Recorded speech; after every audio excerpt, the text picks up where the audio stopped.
오늘 하나님께서 우리에게 주신 말씀은 열왕기하 23장 1절에서 7절입니다.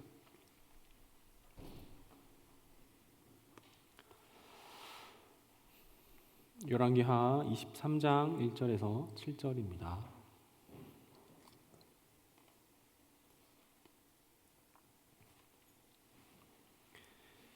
네, 하나님의 말씀을 봉독하겠습니다.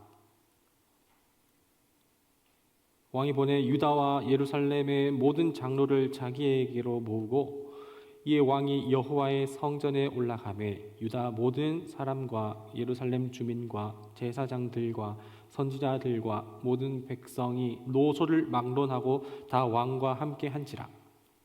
왕이 여호와의 성전 안에서 발견한 언약책의 모든 말씀을 읽어 무리의 귀에 들리고 왕이 단 위에 서서 여호와 앞에서 언약을 세우되 마음을 다하고 뜻을 다하여 여호와께 순종하고 그의 계명과 법도와 율례를 지켜 이 책에 기록된 이 언약의 말씀을 이루게 하리라 하매 백성이 다 그 언약을 따르기로 하니라.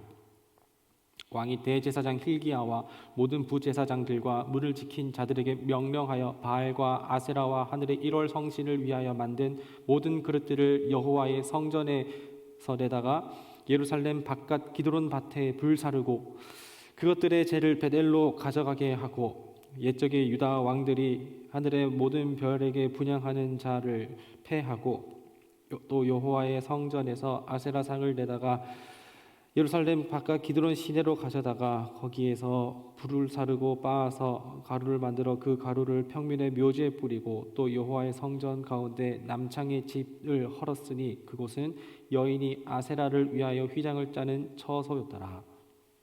아멘.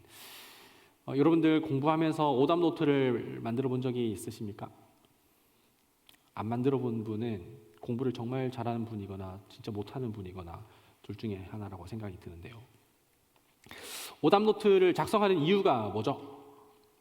오답 노트는 내가 작성한 그 문제, 제가 실수한 문제, 그걸 몰랐었던 문제, 그리고 놓쳤었던 문제, 그 문제를 좀 집중적으로 공략하기 위하여서 얘기를 하는 거죠. 오답 노트를 하는 것이죠.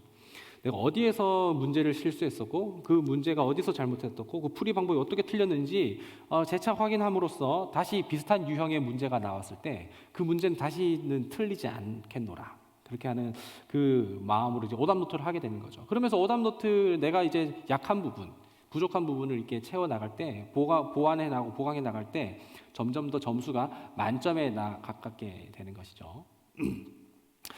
여러분들 또 다른 얘기인데요. 역사를 잊은 민족에게 미래란 없다라는 이 말을 들어본 적 있죠. 과거에 있었던 우리들의 어떤 실수와 그리고 잘못들을 반복하지 않으려면, 그렇다면 우리는 또한 다른 위험과 어려움부터 대비를 하려면 우리 과거의 일들, 역사를 알아야 된다라는 그런 말입니다. 역사 공부를 하고 과거를 기억한다라는 것은 어쩌면 우리가 오답 노트를 하는 것과 같은 결이겠다라고 생각을 하게 됩니다. 또 다른 얘기인데요. 목사가 되기 위하여서는 해야 하는 학문이 있습니다. 그 학문은 뭐냐면 바로 신학이죠. 이 신학이라고 얘기할 것 같으면 하나님에 관한 것이라고 우리가 생각을 할 수가 있겠는데, 그런데 신학함이라고 얘기했을 때 이것은 하나님에 대하여서만 공부하는 것이 아니라 하나님과 인간에 대하여서 같이 공부하는 게 바로 신학입니다.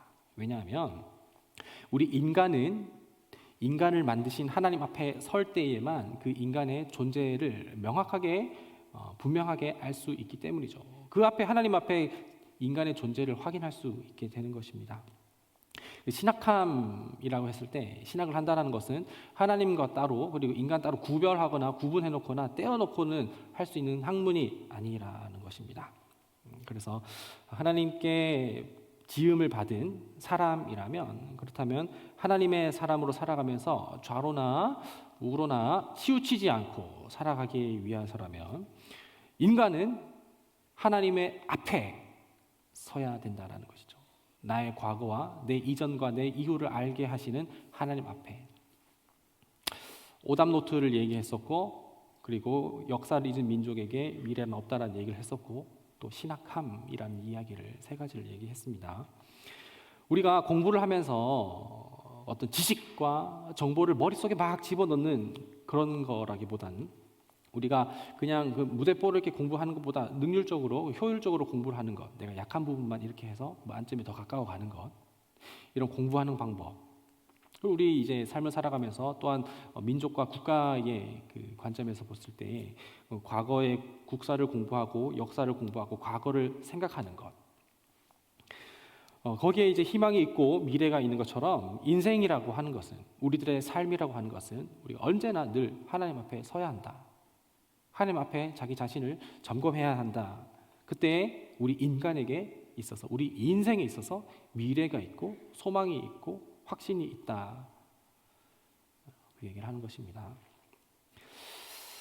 우리는 교회입니다 라는 제목 시리즈를 가지고서 어느덧 7번째 시간을 갖게 되는데요. 7번째 시간, 오늘 제목은 교육.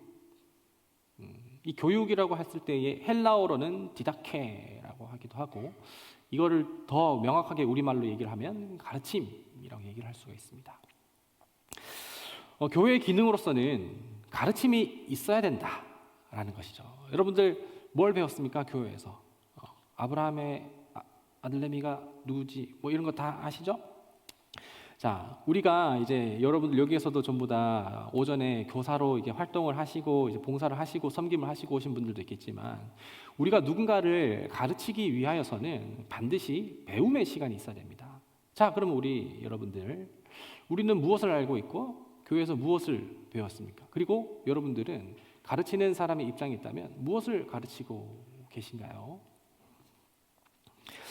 우리 제목처럼 그것은 무엇이냐면, 무엇을 배워야 되고 무엇을 가르쳐야 되냐면 바로 성경입니다. 오늘 제목에 정답이 나와 있죠. 교육 땡땡 성경. 우리는 성경을 배우고 또한 성경을 가르쳐야 되는데, 왜 성경을 배우고 왜 성경을 가르쳐야 하는지, 거기에 대해서 오늘 본문을 통하여서 함께 알아가고자 합니다. 오늘 본문은 남유다의 16대 왕인 요시야 왕의 이야기를 배경으로 합니다. 그러니까 이스라엘이 어떻게 되었는지부터 우리가 먼저 생각을 해볼 필요가 있는데, 우리 여러분들 야곱 알죠? 야곱의 또 다른 이름이 뭔지 아세요? 그렇죠. 이스라엘입니다. 야곱의 또 다른 이름이 이스라엘인데, 이 이스라엘이 곧 그들의 자손, 야곱의 자손이 곧 이스라엘 민족이 된 거죠. 이스라엘의 이름을 한 거예요. 이스라엘이 출애굽을 하면서 그래서 가나안 땅에 정착을 하게 됐죠. 그 가나안 땅에 정착을 하게 되었을 때, 그때 하나님께서는 그 이스라엘 국가를 어떻게 다스렸는지, 어떻게 통치하셨는지 아세요? 배웠어요? 사사죠, 사사. 사사를 통해서 하나님께서 그 이스라엘 민족을 다스리시고 통치하시고 말씀하셨어요. 그런데 이 사사의 시간들이 이렇게, 사사기가 이렇게 진행이 되는데, 그런데 이 사사기를 지나갈 무렵에 백성들이 불평과 불만을 하면서 우리도 이방 나라들처럼 우리의 왕을 세워달라고 이야기를 합니다. 이스라엘의 왕은 누구죠? 이스라엘의 왕은 하나님인데, 그럼에도 불구하고 이스라엘은 자기들의 왕을 자기들 가운데서 뽑아달라라고 이렇게 청원을 하게 되고, 하나님께서는 이제 그 청원을 들으시고 나서 이스라엘의 초대왕 누구예요? 사울이죠. 사울이 이제 왕으로 이제 추대되게 됩니다. 그런 다음에 이제 2대 왕이 있어요. 2대 왕 누구죠? 2대 왕? 다윗입니다. 박다윗은 아니고 다윗인데, 다윗 아들이 바로 솔로몬이 3대 왕이 되었죠. 자, 그런데 이스라엘이라는 국가가 계속해서 그냥 단일 국가로 이제 쭉 나아가면 정말 좋은데, 근데 사울, 다윗, 솔로몬 요 3대를 채 지나지도 못하고 솔로몬부터는 이제 두 갈래로 나눠지게 되는 거예요. 나라가 남북으로 나눠지게 되는데, 두 나라 이름이 뭔지 아세요? 북쪽에는 북이스라엘이고요, 남쪽에는 남유다입니다. 북이스라엘에는 왕이 이렇게 이제 쭉 세워졌는데, 그 북이스라엘의 역사 250여 년 동안 총 왕이 19명이 왕이 이제 세워지게 되었는데, 250년 동안 19명. 근데 이 19명의 왕들 중에 긍정적인 평가는 있었지만 하나님의 마음에 합하고 하나님의 마음에 하나님의 길로 갔다라는 그런 왕이 자그마치 0명이에요. 250년 동안 19명의 왕 중에 하나님의 길로 행했었던 북이스라엘 왕은 0명이었어요. 분열되고 나서. 그렇다면 남유다의 이야기를 한번 볼까요? 남유다의 왕조가 이제 멸망되기까지 또한 아까 북이스라엘 250년이라고 했는데 한 390여 년 동안 남유다가 이렇게 있습니다. 이 남유다가 390여 년 동안 총 왕이 이제 20왕이 20명의 왕이 세워지는데요. 이 20명의 왕 중에서 16명의 왕은 전부 다 부정적인 평가밖에 없습니다. 자, 그럼 몇 명 남았죠? 12명의 왕, 죄송해요. 정정. 16명이 12명. 12명이 완전 부정적인 평가밖에 없어요. 하나님 앞에.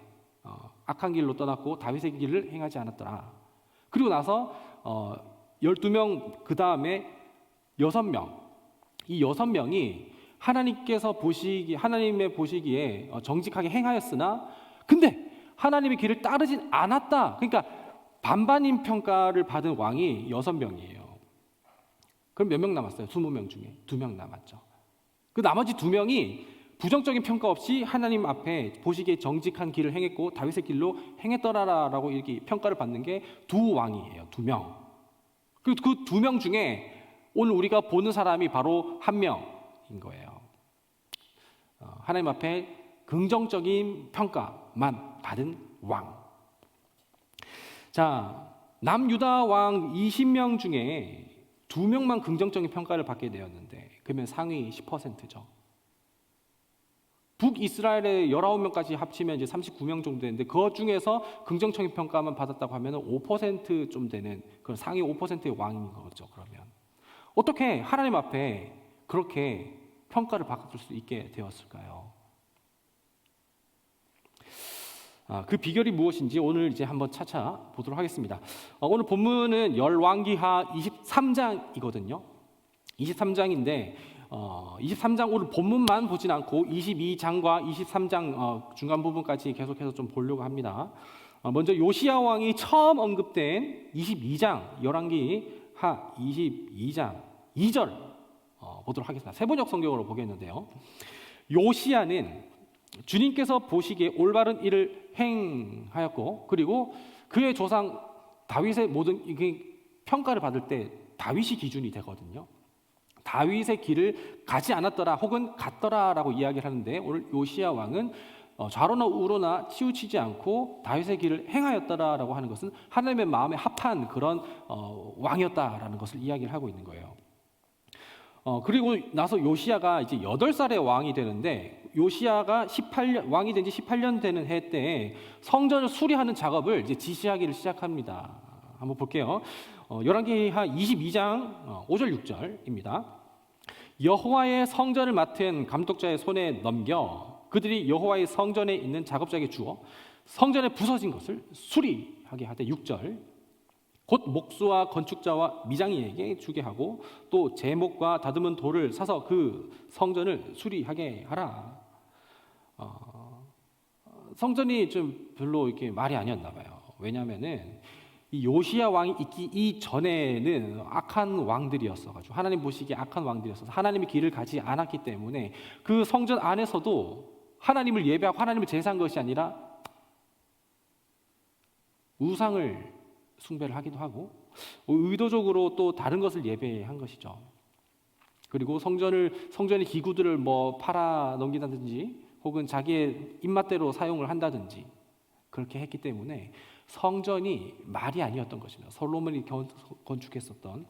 그래서 요시야는 그 성전을 재건하는 작업, 리빌드하는 그 작업을 이제 지시를 한 거예요. 그러던 중에 그 성전을 수리하고 있었던 대제사장 힐기야가 성전에서 수리를 하던 중에 발견한 것이 있는데 그것이 바로 무엇이냐? 율법책입니다. 자, 열왕기하 22장 8절과 9절 10절을 연달아서 제가 봉독해 드릴게요. 힐기야 대제사장이 사반 서기관에게 주님의 성전에서 율법책을 발견하였다고 하면서 그 책을 사반에게 넘겨주었으므로 사반이 그 책을 읽어보았다. 10절. 사반 서기관은 왕에게 hil기야 대제사장이 자기에게 책 한 권을 건네주었다고 보고한 다음에 그 책을 왕 앞에서 큰 소리로 읽었다. 이게 이제 서기관과 대제사장이 하는 역할인데 11절. 왕이 그 율법책의 말씀을 듣고는 애통하면서 자기 옷을 찢었다라고 이렇게 얘기를 합니다. 여기서 말하는 율법책은 무엇이냐면 모세 오경 중에서도 신명기를 이야기를 한다고 이야기를 해요. 이스라엘의 왕이라면 여러분들, 이스라엘의 왕이라면 그 율법책을 늘 곁에 두면서 그 율법책에서 말하고 있는 그 내용을 자기 삶의 기초로 삼아서 그렇게 살아가야 하는 게 왕이었습니다. 그러나 하나님에 대한 그 신앙을 저버렸었던 왕들이 그 율법책을 잃어버렸거나 혹은 의도적으로 숨겼기 때문에 그동안에는 이 율법책이 이스라엘의 역사 가운데에 그리고 왕들 가운데에 읽혀지지가 않았기 때문에 하나님께서 원하시고 바라셨던 그 왕의 모습이 전혀 나타나지가 않았었던 것이에요. 이전에 있었던 이 전전에 있었던 므낫세 왕은 의도적으로 율법을 무시하기도 하고 율법을 어기기도 했었단 말인 거죠. 그러다가 요시야가 이 성전을 수리하면서 율법책을 발견하면서 그 말씀을 듣게 되었을 때 자기의 옷을 찢으면서 애통하게 된다는 것입니다. 북극곰은 사람을 찢죠. 근데 요시야는 자기의 옷을 찢으면서 그러면서 애통함을 표현했는데 이 당시에 자기의 애통함을 그리고 자기의 어떤 그 고통을 전부 다 표현하는 방법으로는 자기의 옷을 찢고 그리고 머리에 재를 뿌리면서 그러면서 금식하면서 기도하는 것이 자기의 그 애통함을 표현하는 그 방법 중에 하나였는데 요시야는 하나님의 말씀을 듣는 순간부터 바로 하나님 앞에 자기의 나약함과 그 자기가 그동안의 율법을 등 돌리면서 우리가 이스라엘이 하나님께서 원하시는 방법을 살지 않았었던 것을 깨달으면서 회개하기 시작한 거예요. 두렵고 떨리는 마음으로 진정한 마음으로 회개하는 이 시작점이 무엇이냐? 율법책을 들었을 때 하나님의 말씀을 듣게 되고 하나님의 말씀 앞에 서게 되었을 때 그때 진정한 회개가 시작이 된다라는 것이죠. 여러분들 교회의 기능으로서 가르침이 있다고 얘기를 드렸죠. 말씀을 드렸죠. 여러분들 무엇을 우리는 듣기를 원하고 또한 우리는 무엇을 가르칩니까? 어떠한 스킬을 가르치고 어떠한 지식과 정보를 전달합니까? 그러나 우리의 교회가 해야 할 것은 무엇이냐면 성경을 가르치고 그 성경을 또한 배워야 한다는 것입니다. 우리는 신앙생활하면서 혹시 설마 설교를 듣고는 끝으로 하는 건 아니죠. 여러분들 개인의 경건의 신앙생활이 분명히 필요합니다. 보통 우리가 은혜를 받았다라고 얘기를 했었을 때 그러면서 우리 감정적으로 눈물을 흘릴 때가 있잖아요. 특히 수련회 같은 시간 때. 그런데 그럼 뭔가 그냥 눈물이 찔끔찔끔 나는 것이 아니라 정말 수도꼭지를 이렇게 다 튼 것처럼 광광광 막 이렇게 쏟아지는 그 눈물을 쏟아지는 그 경험을 여러분들 해본 적이 있으신가요? 있으신 분들 한번 생각해 보시기 바랍니다. 왜 그렇게 울었던 거예요? 슬퍼서 아니죠. 힘들어서 아니죠. 우리가 이렇게 눈물을 막 엄청 흘리게 되는 거는 그 찔끔찔끔은 그 위로받아서 감사해서 뭐 그런 걸 수도 있겠지만 정말 눈물을 그냥 이제 그 구멍이랑 구멍에서 막 물 다 나오게 해야 되는 그 경험은 하나님의 광대하시고 위대하시고 전능하심 앞에 내가 얼마나 작은 사람이라는 거죠. 얼마나 나약하고 얼마나 부족한 존재라는 것을 깨닫게 되었을 때 전능자 앞에서 엎드리게 되었을 때 그때는 그냥 눈물이 주체할 수가 없는 거예요. 요시야는 그랬던 거예요. 말씀 앞에 서게 되었을 때.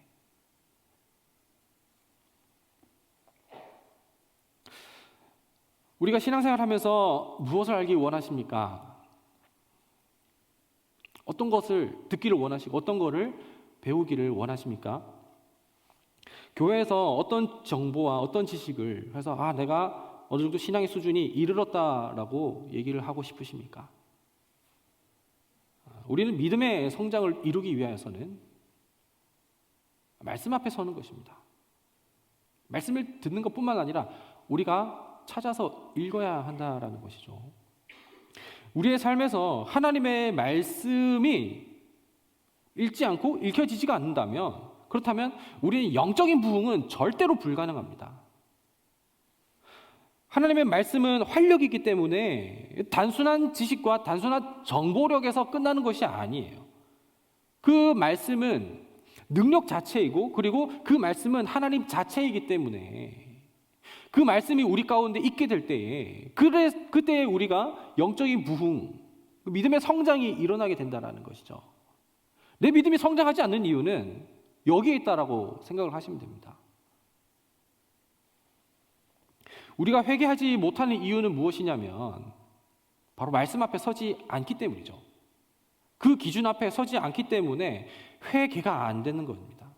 여러분, 신앙생활이라고 하는 것은 회개로부터 시작을 하는 거예요. 회개라고 하는 것은 단순히 내가 이쪽으로 가던 방향에서 돌이켜서 그래서 그냥 유턴을 해서 그냥 방향 전환만 했다라고 하는 것이 회개가 아니에요. 회개라고 하는 것은 전적으로 나의 모든 것이 잘못됐구나라는 것을 자각하고 인지하고, 그리고 이때까지 왔었던 길을 전부 다 돌이킨다라는 것은 이제 내가 이때 동안 여기에서 투자하고 쏟아부었었던 모든 것들은 해로 여기고 헛된 것으로 여기고 배설물로 여기고 돌이키는 것, 버리고 나서 돌이키는 것, 그거를 얘기를 하는 거예요. 다 버리고 이제 내가 방향을 전환했었던 여기의 것으로만 내가 살아가겠다라고 하는 그 다짐이 바로 회개인 거지, 내가 가고 있었던 그 방향을 전환한 거로만 회개라고 이야기하지 않습니다. 그런 면에서 누가복음 15장에 나오는 그 둘째 아들은 회개를 한 것이고요. 마가복음 10장에 나오는 재물이 많은 청년은 회개를 하지 못한 것입니다. 너의 것을 다 팔아 이웃에게 나눠주고 나를 따르라 했을 때 그러지 못했다라는 것은 회개를 하지 못했다는 거예요. 그 방향보다도 방향 전환이 중요한 게 아니라 내가 하나님으로 살아가겠노라, 아니다, 이거에 달려있다는 것이죠.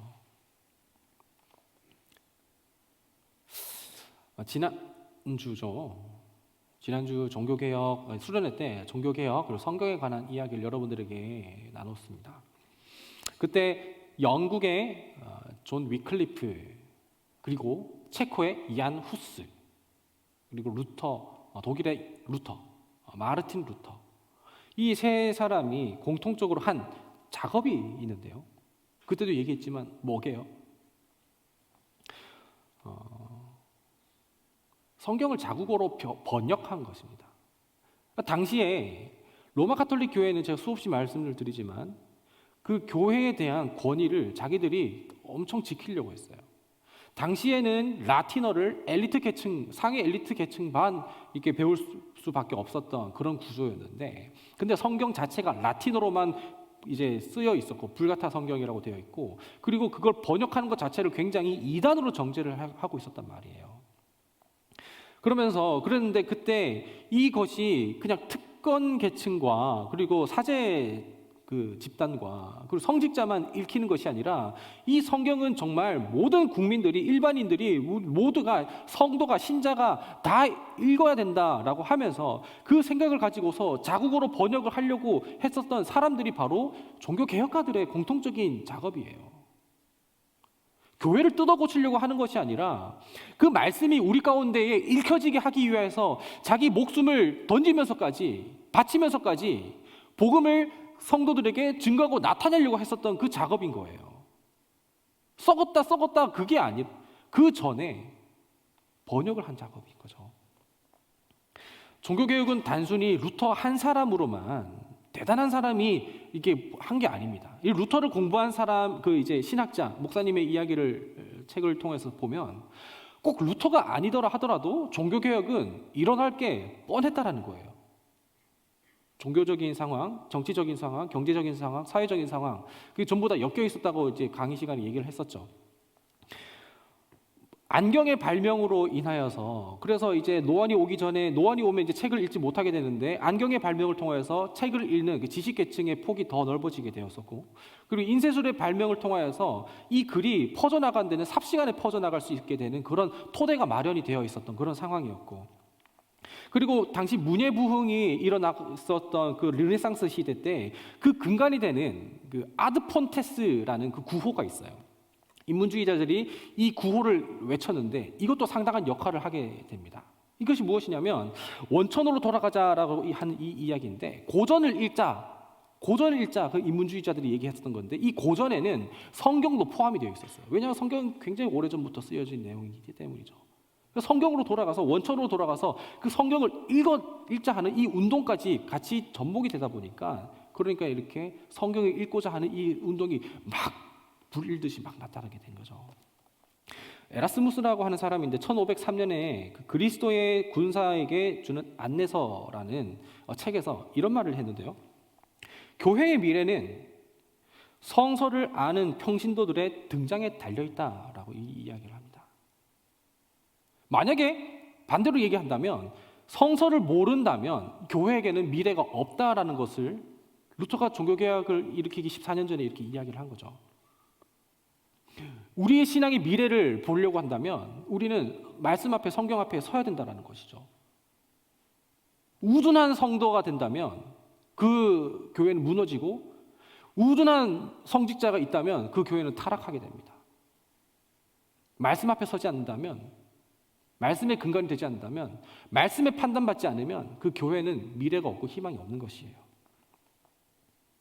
성서를 읽지 못하게 한 성직자들 그리고 성서를 읽지 못한 성도들 그 교회는 타락할 수밖에 없었지만 성서가 일반인들에게 읽히기 시작할 때 그 종교개혁의 불씨는 걷잡을 수 없이 팍팍팍팍 퍼져나가게 된 거예요. 아까 얘기했었던 존 위클리프, 얀 후스, 존 위클리프도 한번 죽었는데 그가 생전에 썼었던 글 때문에 글이 이단 판정을 받아서 무덤에서 꺼내서 불타여가지고 2번 죽었다고 얘기를 했었죠. 얀 후스도 불에 타서 죽었습니다. 루터도 그 당시에 황제에 피해가지고 신약 성경을 번역했었던 사람이에요. 다 목숨을 버리면서까지 했었던 사람들입니다. 여러분들께 기회가 된다면 한국교회사 이야기도 나누면 좋겠지만 성경이 여러분들 우리 한글로 번역되어서 우리에게 오기까지 얼마나 많은 사람들의 목숨과 피 흘림이 필요했었는지 아시나요? 여러분 신앙생활은 그렇게 결코 쉬운 것이 아닙니다. 신앙생활은 결코 만만한 것이 아닙니다. 신앙생활은 느낌으로 하는 것도 아니고 신앙생활은 경험만으로 하는 것도 아니고 신앙생활은 감각만으로도 하는 것도 아닙니다. 철저히 하나님 앞에서 말씀 앞에 서서 말씀으로 그 빛 대신 말씀 앞에 우리를 조명하고 비춰진 나의 모습을 통해서 내가 얼마나 더러운 사람인지를 깨닫게 되는 것 그때 회개가 일어나게 된다고 얘기한 거죠. 말씀이 나를 조명하고 말씀에 내가 판단받아서 내 삶을 앞으로 조정해 나가는 것 그것이 신앙생활입니다. 그리고 오늘 본문의 2절과 3절이죠. 한 목소리로 함께 읽도록 하겠습니다. 세번역 버전입니다. 시작. 왕이 주님의 성전에 올라갈 때에 유다의 모든 백성과 예루살렘의 모든 주민과 제사장들과 예언자들과 어느로부터 아이에 이르기까지 모든 백성이 그와 함께 성전으로 올라갔다. 그때의 왕은 주님의 성전에서 발견된 언약책에 적힌 모든 말씀을 크게 읽어서 사람들에게 들려주도록 하였다. 왕은 기둥 곁에 서서 주님을 따를 것과 온 마음과 목숨을 다 바쳐 그의 계명과 법도의 율례를 지킬 것과 이 책에 적힌 언약의 말씀을 지킬 것을 맹세하는 언약을 주님 앞에 세웠다. 온 백성도 그 언약에 이것이 바로 요시야가 일으켰던 종교 개혁입니다. 우리가 여러분들 가피풀 성경 어플을 통해서나 혹은 성경을 펼치고 있다면 그 밑으로 더 내려오게 된다면 요시야가 한 개 더 개혁을 한 게 있어요. 소제목으로 요시야의 나머지 개혁이라고 소제목이 있죠. 이렇게 하나님의 말씀을 듣고 요시야가 이 말씀을 백성들에게 모든 백성들에게 읽어줬을 때 가르쳤을 때 그때 어떻게 됩니까? 4절 이하의 내용들을 보면 모든 우상들은 전부 다 산당에서 다 끌어내어서 성전 안에 있든 어디에 있든 전부 다 끌어내어서 다 불태워버립니다. 다 없애버립니다. 그동안에는 하나님을 예배하고 하나님을 제사했던 왕들도 있었지만 여전히 산당도 유지했었던 왕들이었어요. 그렇지만 하나님의 말씀이 율법책이 발견되어서 성도들 가운데에 백성들 가운데 읽히게 되었을 때 모든 산당들을 무너뜨리고 우상들을 전부 다 불태우고 갈아엎었다라는 것이에요. 여러분, 순서가 이것입니다. 하나님의 말씀 먼저 읽는 것, 하나님의 말씀 앞에 서는 것, 그 다음에 말씀 앞에 서야, 말씀이 나를 조명해야 그때 회개가 가능하신 것입니다. 막연한 회개는 굉장히 맹목적이에요. 그때에 자연스럽게 회개가 있을 때 자연스럽게 따라오는 것이 있다면 그때에는 내가 즐거워하고 내가 붙잡았고 내가 의지했었던 것을, 그 우상을 전부 다 버리는 작업이 자연스럽게 뒤따라오게 되는 것입니다. 여러분, 우상 숭배란 무엇일까요? 마르틴 루터가 대요리 문답에서 이렇게 얘기합니다. 당신의 마음이 매달리고 의지하는 것이 무엇이든지 바로 그것이 당신의 하나님이다. 오직 마음의 신뢰와 믿음이 하나님도 만들고 우상도 만든다. 여러분들, 교회 안에는 우상이 없는 것이 아닙니다. 십자가 앞에는 아무것도 없고 다 무너지고 아닙니다. 우리는 예배당 안에 있으면서도 우리 마음 가운데에 우상을 다 품고 있습니다. 성경을 읽지 않는다면, 말씀이 조명되지 않는다면 우리는 여전히 말씀도 붙잡는 척하고 또 우상도 붙잡고 있는 그런 이중적인 영적 바람을 피우는 것이 우리의 모습이라는 거예요. 그레고리 K. 비일이라는 미국의 신약학자가 쓴 책 중에 이런 제목이 있습니다. 우리나라 말로 번역이 된 건데, 예배자인가 우상 숭배자인가. 이 사람이 얘기한 건 뭐냐면 예배자가 아니라면 우상 숭배자라는 거예요. 근데 이 사람이 원래 이제 원 제목이 뭐냐면 We become what we worship이에요. 그러니까 우리의 예배로 우리가 누구인지가 나타난다는 거예요. 우리가 뭘 예배하는지에 따라서 우리가 누구인지가 나타난다라는 것이죠. 우리는 무엇을 예배하고 있습니까? 하나님을 예배하고 있으면 예배자지만 다른 것을 예배한다면 우상 숭배자입니다. 여기 앉아있다 하더라도. 여호와의 율법책이 이스라엘 가운데 읽혀지기 전까지는 성전에서 온전한 제사와 예배가 드려지지 않았습니다. 그럴 수가 없었죠. 말씀이 읽혀지지 않는데 당연한 겁니다. 우리에게 알려주신 하나님이 아니라 내 느낌과 내가 믿고 싶은 그런 어떤 상상 속의 하나님을 내가 만들어낸다면, 내가 그 대상을 하나님이라고 이름을 붙였지만 그것은 하나님이 아닌 우상입니다. 성전 안에서도 그리고 교회 안에서도 얼마든지 우리는 우상 숭배가 나타난다는 것이죠. 다시 한번, 우리는 무엇을 배워야 하고 우리는 무엇을 가르쳐야 할까요? 하나님의 말씀입니다. 하나님의 말씀 앞에 서면서 우리 말씀이 우리 가운데 가르쳐지고 읽혀지게 될 때에 요시야 왕처럼 이스라엘 가운데 진정한 회개가 일어나게 되고, 그 모든 회개는 우상을 버리는 걸로 자연스럽게 나타나는 것이죠. 그런데 우상을 버리는 것에서 끝이 나는 게 아니에요. 22장을 조금 더, 23장을 더 내려오면 21절, 22절에 요시야가 뭘 또 개혁을 했나? 세번역으로 제가 읽어드리겠습니다. 왕이 온 백성에게 명령을 내렸다. 이 언약책에 기록된 대로 주 당신들의 하나님께 감사드리는 유월절을 드리십시오. 22절. 사사들이 이스라엘을 다스리, 그러니까 가나안 땅에 정착을 하고 나서 사사들이 이스라엘 다스린 시대로부터 이스라엘과 유대의 왕들에 이르기까지 20대 왕 중에 지금 16대 왕이에요, 요시야가. 이때까지 어느 시대에도 이와 같은 유월절을 지킨 일이 없었는데 말씀을 읽게 되자 예배의 회복이 일어나게 됩니다. 유월절은 뭐죠? 애굽의 노예에서 하나님의 백성으로 신분이 바뀌게 되는 그 구원의 역사가 바로 유월절입니다. 그 유월절을 기념하게 될 때에 우리는 하나님의 언약 백성이라는 것을 기억하게 되고, 그리고 이 유월절을 통하여서 그 믿음과 신앙의 갱신이 일어나는 것인데, 이것이 유월절 이후에 출애굽 동안은 계속 지켜지다가 사사시대부터 요시야 이전에까지는 이 유월절이 예배가 끊어졌다라는 거예요.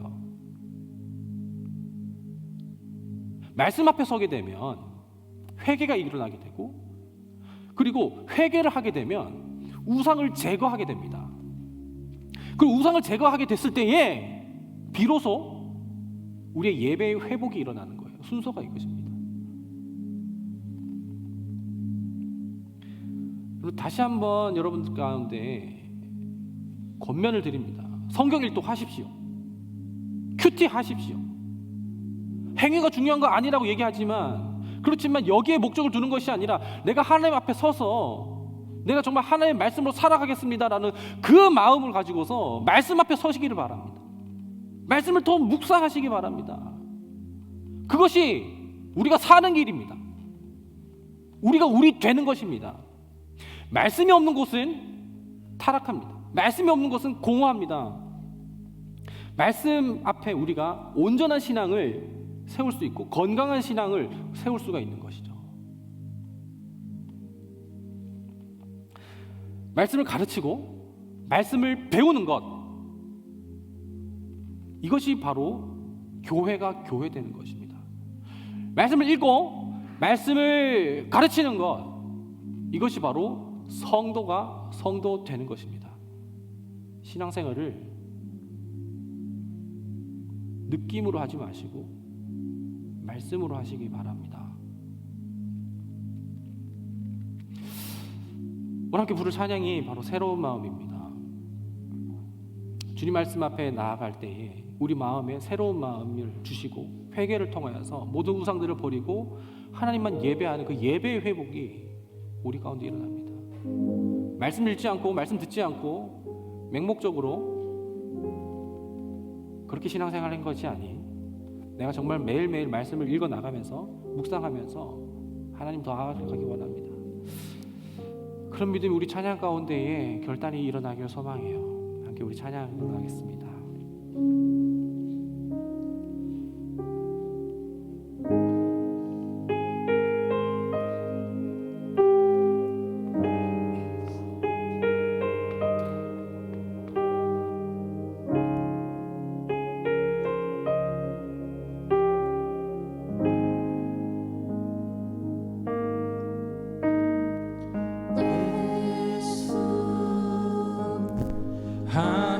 하나님의 아들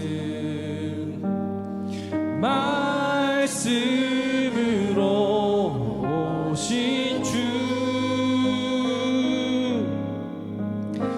그 말씀을 믿는 자들마다 새로운 마음 주시네.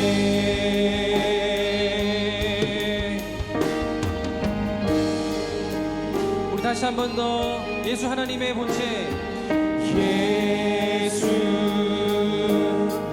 하나님의 본체,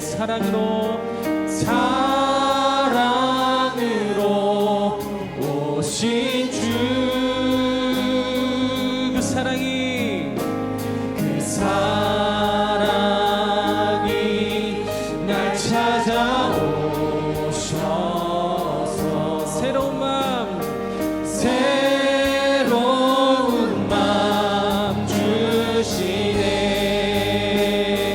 우리의 마음 돌이켜, 우리의 마음 돌이켜 주의 말씀 앞에 나오십시오. 주의 말씀 앞에 나와 모든 우상 버리고, 모든 우상들 다 버리고 하나님만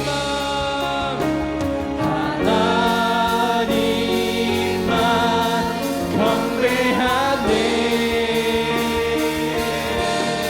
새로운 마음 주시고 주님의 성령을 부으사 우리 안에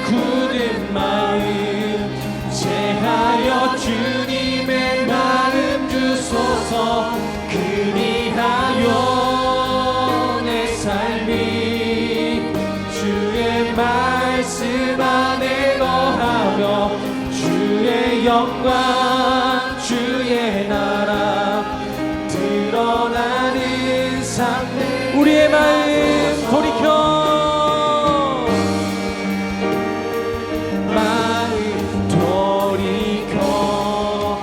여러분 주님의 말씀 앞에 대하시기 바랍니다. 주의 말씀 앞에 나와 모든 우상들 가버리고 모든 우상들 다 버리고 이 시간 우리들 앞으로 하나님만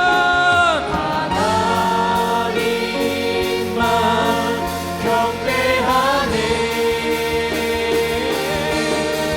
새로운 마음 주시고 주님의 성령을 부으사 우리 안에 굳은 마음 제하여 주님의 마음 주소서 그리하여 내 삶이 주의 말씀 안에 거하며 주의 영광 주의 나라 드러나는 우리 다시 한 번 더 새로운 마음 주시고 주님의 성령을 부으사 우리 안에 굳은 마음 제하여 주님의 마음 주소서 그리하여 내 삶이 주의 말씀 안에 거하며 주의 영광 주의 나라 드러나는 삶 되게 하소서. 오늘 우리 함께 기도하면서 나가기 전에 우리 다시 한 번 더 기억하기 원합니다. 우리가 오답노트를 작성하는 것은 말씀 앞에 서는 것이고요. 역사를 잊은 민족에게 미래가 없다라는 거 하는 것은 우리가 성경을 잃어버린 것과 똑같습니다. 우리는 인간됨으로써 하나님 말씀 앞에 서야 된다라는 것인데 우리 다시 한 번 더 내 신앙생활이 이렇게 미적지근한 이유 내가 누군지를 모르고 있기 때문에 말씀 앞에 서기 바랍니다. 내 역사와 내 과거와 내 현재를 말씀 앞에 비추어 보시기 바랍니다. 그랬을 때에 자연스러운 회개가 일어나고 우상들을 제거하게 되고 예배의 회복이 그냥 연쇄적으로 일어난다는 거. 그래서 우리가 앞으로 말씀을 읽겠습니다. 말씀 앞에 서기 원합니다. 성경을 읽겠습니다. 그 결단의 기도를 하기 원하고요. 그 결단을 할 수 있게 하는 것도 성령님의 도우심 없이는 불가능합니다. 이 시간 함께 기도할 때에 그 기도 제목으로 함께 기도하며 나가겠습니다. 기도하겠습니다.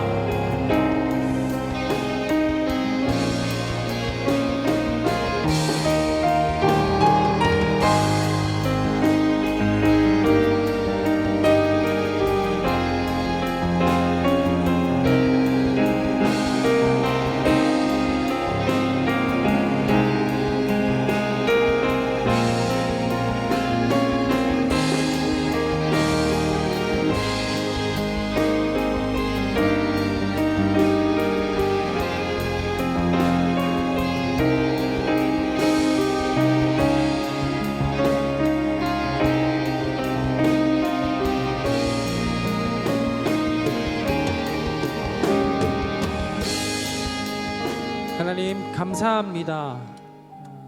우리는 교회입니다라는 시리즈 이번에 교육, 디다케, 가르침, 성경이라는 주제를 가지고서 우리가 교회에서 성경을 배워야 하고 성경을 가르쳐야 한다라는 것.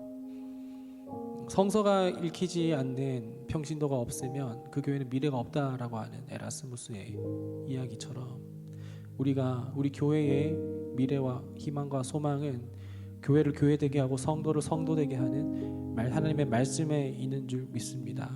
우리 영원한 삶을 살아가기를 원하오니 교회로 살아가기를 원하오니 성도가 되기 원하오니 말씀 앞에 우리를 조명하여 주옵시고 우리의 삶을 주의 말씀 앞에 조정하게 하여 주시옵소서.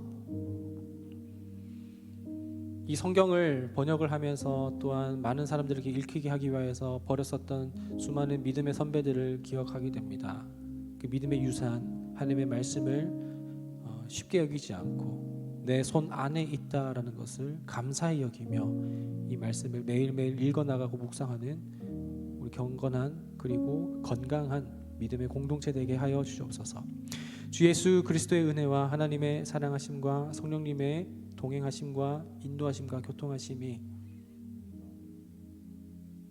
말씀 읽기로 하나님 말씀 앞에 서기로 다짐하고 결단하여 정말 교회됨, 성도됨을 살아가기 원하는 여기 모인 모든 예배자들과 예배자들의 삶 가운데 지금부터 영원토록 함께 하시기를 간절히 축원하옵나이다. 아멘.